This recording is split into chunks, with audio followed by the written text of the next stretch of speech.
नोएडा में जो केस हुआ है ये सही में बहुत खौफनाक है। आप भी जानकर हैरान हो जाओगे। इसकी जो बेसिक स्टोरी है वो तो आप जानते ही होंगे कि एक टेकी युवराज मेहता अपनी गाड़ी में ड्राइव कर रहे थे रात को और ये गाड़ी एक पानी से भरे गड्ढे में गिर जाती है। युवराज मदद के लिए चिल्लाते हैं। 1.5 घंटे तक वहाँ पर SDRF, पुलिस, फायर ब्रिगेड सब आ जाते हैं लेकिन कोई इसे बचाता नहीं और करीब 2 घंटे के बाद युवराज की डूबकर मौत हो जाती है। इसी समय के अराउंड वहाँ पर एक डिलीवरी बॉय था मोनिंदर नाम का, जो युवराज को बचाने की कोशिश करता है। पानी में खुद कूद जाता है लेकिन अफसोस उसे युवराज नहीं मिल पाता। अब इस घटना के बाद जब मोनिंदर का इंटरव्यू लिया गया तो उसने बताया कि मौके पे पुलिस भी थी एंड SDRF भी थी और अग्नि विभाग वाले भी थे, फायर ब्रिगेड वाले भी थे। किसी ने उसकी मदद नहीं करी। बोल रहे थे ठंडा पानी है, हम नहीं जाएंगे अंदर, इसमें सरिया है, अंदर हम नहीं जाएंगे। अब जब ये इंसिडेंट वायरल होने लगा, लोग सोशल मीडिया पर हल्ला मचाने लगे, सरकार से अकाउंटेबिलिटी डिमांड करने लगे, तो कुछ दिन बाद ये डिलीवरी बॉय मोनिंदर एक और स्टेटमेंट देते हैं। एक नया वीडियो जारी किया जाता है जिसमें ये बिल्कुल उल्टा बोलते हैं। 15 मिनटों के अंदर अंदर वहाँ पे पुलिस पहुंच गई। कुछ लोग मौजूद थे, उन्होंने पुलिस को कॉल की। 15 मिनट के अंदर पुलिस पहुंचने के बाद तो कुछ देर बाद ही SDRF, NDRF,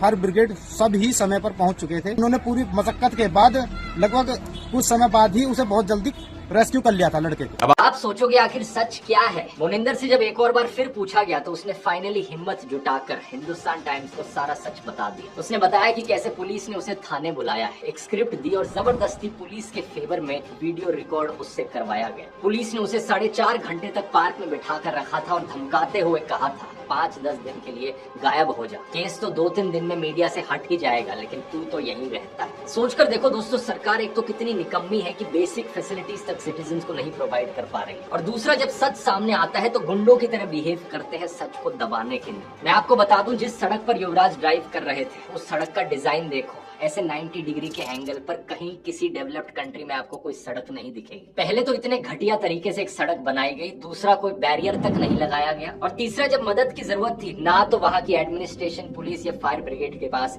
कोई भी इक्विपमेंट थी युवराज को बचाने के लिए। लेकिन जानते हो ये गड्ढा कहाँ से आया? इस जगह पर एक्चुअली में एक मॉल बनना था। बेसमेंट के लिए गड्ढा खोदा गया था लेकिन 2021 से इस प्रोजेक्ट को अबैंडन कर दिया गया। इंडिया टुडे की रिपोर्ट के मुताबिक ये साइट करप्शन के लिए पहले से ही CBI इन्वेस्टिगेशन में थी। और सबसे शॉकिंग बात तो ये है कि इस घटना से सिर्फ 15 दिन पहले इसी गड्ढे में एक और ट्रक भी गिरा था। फॉर्चुनेटली उस ट्रक का ड्राइवर बच गया था, लेकिन तब भी जब ड्राइवर ने नोएडा अथॉरिटी से मदद मांगी थी तो उन्होंने उल्टा उस पर ही बाउंड्री वॉल तोड़ने का आरोप लगा दिया था। ये पूरी घटना दिखाती है दोस्तों क्या होता है एक शहर का हाथ जब ऊपर से लेकर नीचे तक पूरा सिस्टम ही खोखला बन जाए। नोएडा में बीजेपी की ट्रिपल इंजन सरकार है, ऊपर से लेकर नीचे तक सब कुछ बीजेपी के कंट्रोल में है। यहाँ तक कि नोएडा की DM पता है कौन है? ज्ञानेश कुमार की बेटी।